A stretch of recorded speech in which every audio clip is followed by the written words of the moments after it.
है आपका अपना YouTube channel my tuition club में। तो दोस्तों आज हम एक नए चैप्टर की शुरुआत कर रहे हैं, फ्रैक्शन अर्थात भिन्न।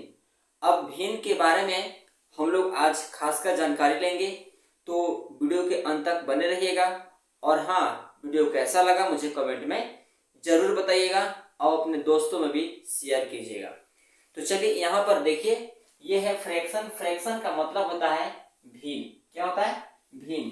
भिन्न बोले तो भिन्न का मतलब होता है बटा। यदि कोई भी नंबर को आप अंश और हर में लिख देते हैं तो उसको हम लोग बोलते हैं भिन्न। जैसे मान लीजिए कि ये 2 है, ये 4 है, ये 6 है, ठीक है। तो इस तरह से अगर हम इसको 2/4 लिख देते हैं तो ये बन जाता है आपका भिन्न, बन जाता है, फ्रैक्शन बन जाता है। ओके। और इसको यदि 4/6 लिख देते हैं तो ये बन जाता है आपका फ्रैक्शन बन जाता है। क्या बनता है? फ्रैक्शन बनता है। और इसी को 2 बाई अगर यहाँ पर 4 लिखें तो ये क्या बन जाता है? आपका फ्रैक्शन बनता है। ठीक है, क्या बनता है? फ्रैक्शन बनता है। और देखिए ऊपर वाला और नीचे वाला का कुछ मतलब होता है। मतलब ऊपर वाला को क्या कहते हैं और नीचे वाला को क्या कहते हैं। देखिए ऊपर वाला को हम लोग बोलते हैं अंश। क्या बोलते हैं? अंश बोलते हैं। और नीचे वाला को हम लोग बोलते हैं हर। ठीक है, क्या बोलते हैं? ऊपर वाला को अंश बोलते हैं और नीचे वाला के बोलते हैं और नीचे वाला के हर बोलते हैं। इसको इंग्लिश में हम बात करें तो ऊपर वाला को हम लोग बोलते हैं न्यूमिनेटर। न्यूमिनेटर होता है, ठीक है, NATOR, न्यूमिनेटर। और नीचे वाला को बोलते हैं डिनोमिनेटर। डिनोमिनेटर होता है। मतलब ऊपर वाला का अंश बोलते हैं और नीचे वाला के हर बोलते हैं। तो उम्मीद है कि दोस्तों कि यहाँ पर आपको समझ में आ गया होगा। इसी तरह से अगर मान लो कि अगर कोई भी इस प्रश्न ये लिख दिया तो ये क्या बन गया आपका? ये बन गया आपका फ्रैक्शन बन गया। क्या बन गया? फ्रैक्शन अर्थात भिन्न बन गया। और ऊपर वाला क्या बोलते हैं? न्यूमिनेटर बोलते हैं और नीचे वाला को डिनोमिनेटर बोलते हैं। सपोज दैट आपको लिखने के लिए कह दिया गया कि आज ही बताइए कि 8/4 है, ठीक है, 8/4 है। तो इसमें न्यूमिनेटर और डिनोमिनेटर का मान क्या होगा? ठीक है, इसमें न्यूमिनेटर और डिनोमिनेटर का मान क्या होगा? तो ऊपर वाला को हम लोग बोलते हैं न्यूमिनेटर। क्या होता है? ऊपर वाला को हम लोग बोलते हैं न्यूमिनेटर, यानी 8 न्यूमिनेटर हो गया और 4 क्या हो जाएगा? डिनोमिनेटर हो जाएगा। तो इस तरह से आप लिख सकते हैं। इसी तरह से और एक प्रश्न आपके पास अगर रहेगा, जैसे मान लीजिए 2.4/6 रहेगा, ठीक है। तो बताइए कि इसमें न्यूमिनेटर और डिनोमिनेटर कौन है, अर्थात अंश और हर कौन है? तो ऊपर वाला को हम लोग बोलते हैं अंश यानी न्यूमिनेटर और नीचे वाला को हम लोग बोलते हैं हर यानी डिनोमिनेटर। तो यहाँ पर आपको चुनना क्या है? न्यूमिनेटर चुनना है और डिनोमिनेटर चुनना है। तो क्या करेंगे? यहाँ पर 2.4 ऊपर वाला हो जाएगा न्यूमिनेटर और नीचे वाला हो जाएगा डिनोमिनेटर। इस तरह से गाइस आपको उम्मीद है कि ये आपको समझ में आ गया होगा। भिन्न का मतलब होता है कि अगर कोई भी दो संख्या को अपॉन में लिख दिया जाए, यानी अंश और हर के रूप में लिख दिया जाए, यानी कोई भी दो संख्या को P/Q के रूप में लिख दिया जाए तो वही संख्या भिन्न कहलाता है। जैसे मान लीजिए P/Q का मतलब हुआ यहाँ पर P/Q, लेकिन ध्यान क्या देना है, हम बोले कि कोई भी संख्या को P/Q के रूप में लिख दीजिएगा तो वह भिन्न हो जाएगा। लेकिन ध्यान क्या देना है कि Q का जो मान होना चाहिए ना, वो Q का मान जो होना चाहिए वो 0 नहीं होना चाहिए। यदि 0 होता है तो वह भिन्न नहीं कहलाएगा। जैसे कि अगर हम कोई यहाँ पर कोई नंबर लिख देते हैं, यहाँ पर जैसे 2/0 लिख देते हैं तो यह भिन्न नहीं कहलाएगा, क्योंकि यहाँ पर Q का मान जो है आपका 0 है। इसलिए आपको ध्यान में रखना है कि Q का मान जो है 0 नहीं होना चाहिए। यदि Q का मान 0 है यानी हर का मान 0 रहेगा तो वह भिन्न नहीं कहलाएगा। ठीक है, उम्मीद करते हैं कि यहाँ तक आपको कोई दिक्कत नहीं हुआ होगा। और यहाँ पर न्यूमिनेटर और डिनोमिनेटर निकालने की बात रही तो यहाँ पर भी आपको समझ में आ गया होगा, यानी अंश और हर आराम से आप निकाल सकते हैं। अब हम लोग देखते हैं कि भिन्न को आरोही क्रम और अवरोही क्रम में कैसे सजाते हैं। तो भिन्न को आरोही यानी असेंडिंग ऑर्डर और अवरोही क्रम यानी डिसेंडिंग ऑर्डर में कैसे इसको सजाते हैं, तो चलिए हम उसको देखते हैं। गाइस, अब हम लोग देखते हैं यहाँ पर कि अगर कोई भिन्न है ना, तो उसको हम कैसे आरोही क्रम और अवरोही क्रम में सजाएंगे। तो सबसे पहले हम आरोही क्रम और अवरोही क्रम को देख लेते हैं, इसके बाद हम उसको सजाने की बात करेंगे। पहले समझेंगे कि आरोही क्रम और अवरोही क्रम क्या होता है। तो आप यहाँ पर देख रहे हैं कि ये है आरोही क्रम और ये है अवरोही क्रम।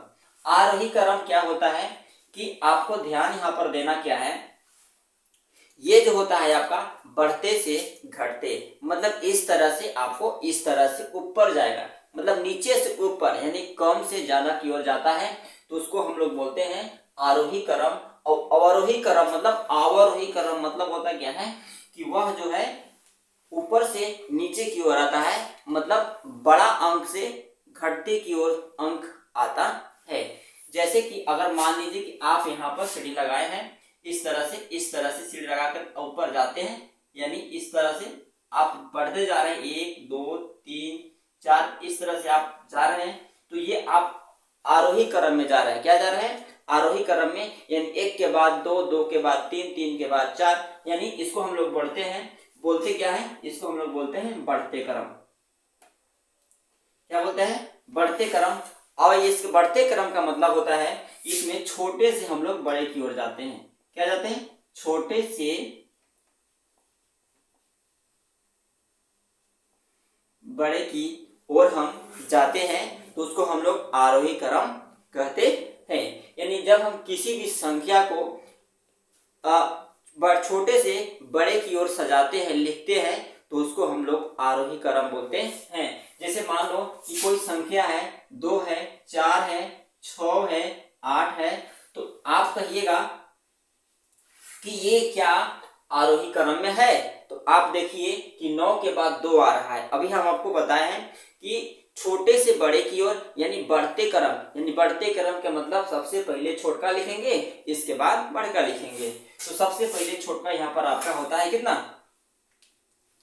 सबसे पहले छोटका आपका होता है यहाँ पर 2, तो यहाँ हम लिखेंगे 2। इसके बाद होता है 4, इसके बाद होता है 6, इसके बाद होता है 8, तब होता है यहाँ पर 9। तो ये जो आपका सीरीज है ये आपका असेंडिंग ऑर्डर में है। क्या में है? असेंडिंग ऑर्डर में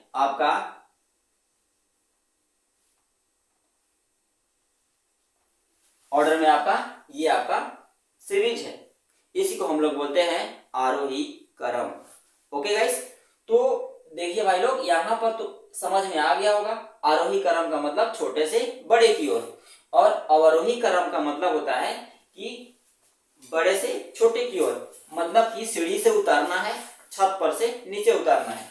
तो ये है मेरा छत और यहाँ से हम उतर रहे हैं इस तरह से, यानी 3 2 1।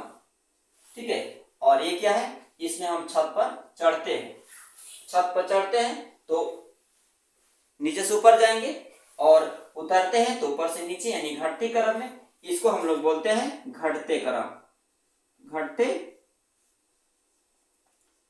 क्रम, घटते क्रम का मतलब होता है कि बड़े से छोटे की ओर, बड़े से छोटे की ओर। जब हम यदि किसी भी संख्या को यदि हम बड़े से छोटे की ओर यानी घटते क्रम में अगर हम राइट करते हैं, उसको लिखते हैं, तो उसको हम लोग बोलते हैं डिसेंडिंग ऑर्डर। क्या बोलते हैं? डिसेंडिंग ऑर्डर उसको बोला जाता है।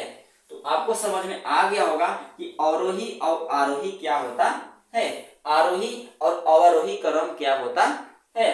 तो आरोही क्रम क्या है कि अगर हम छोटे से बड़े की ओर अगर हम कोई भी संख्या को लिखते हैं, यानी बढ़ते क्रम में लिखते हैं, बढ़ते क्रम का मतलब सबसे पहले छोटका, इसके बाद ओकरा से बड़का और सबसे बड़का लास्ट में, तो उसको हम लोग बोलते हैं क्या, आरोही क्रम बोलते हैं। और अवरोही क्रम किसको बोलते हैं, जिसको हम घटते क्रम में लिखते हैं, यानी सबसे पहले बड़का, इसके बाद ओकरा छोटका, एक बाद ओकरा छोटका, एक बाद ओकरा छोटका, एक बाद ओकरा छोटका, इस तरह से जब हम लिखते हैं तो उसको हम लोग बोलते हैं अवरोही क्रम। अब हम एक एग्जांपल के थ्रू देख लेते हैं। जैसे मान लीजिए कि यहाँ पर 8 है, यहाँ पर 2 है, यहाँ पर 6 है, यहाँ पर 1 है, यहाँ पर 5 है, यहाँ पर 4 है। इस तरह से कोई आपका सीरीज दिया हुआ है। अब आप इसको सजाना है, ठीक है। सजाना किस ऑर्डर में है, आपको डिसेंडिंग ऑर्डर में सजाना है। अब डिसेंडिंग ऑर्डर में हम कैसे सजाते हैं उसको देखिए। पहले हम आपको बताएं कि घटते क्रम में, घटते क्रम कहने का मतलब है कि सबसे पहले हम बड़का लेंगे, क्या लेंगे, बड़े से छोटे की ओर जाएंगे। तो बड़े से छोटे की ओर जाएंगे मतलब सबसे पहले बड़का 8 है, तो हम यहाँ पर लिखेंगे 8। तो चलिए यहाँ पर हम लिख देते हैं 8, हो गया। इसके बाद हम लिखते हैं 8 की से छोटा कौन है, 8 से छोटा तो 2 बहुत छोटा। इसके बाद कितना आ रहा है, 6। इसके बाद कितना आ रहा है, कितना आ रहा है, 5। इसके बाद कितना आ रहा है, कितना, 5 के बाद 4। इसके बाद कितना, 2। इसके बाद कितना, 1।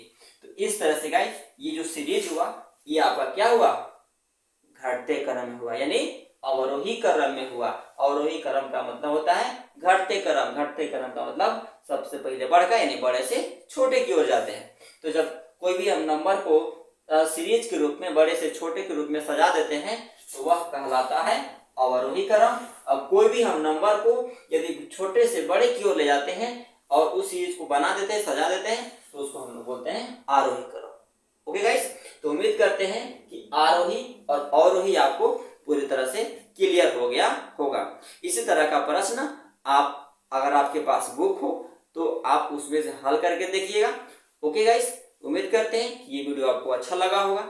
चलिए तो अब हम अगला वीडियो में जो देखने वाले हैं कि अगर कोई भिन्न है, ये तो नंबर है ना, कोई भिन्न रहेगा, जैसे 2/4 हो गया, 3/5 हो गया, 6/7 हो गया, तो इसको हम लोग आरोही और अवरोही में कैसे सजाएंगे, यानी असेंडिंग ऑर्डर और डिसेंडिंग ऑर्डर में कैसे सजाएंगे, तो इसको हम नेक्स्ट वीडियो में देखने वाले हैं।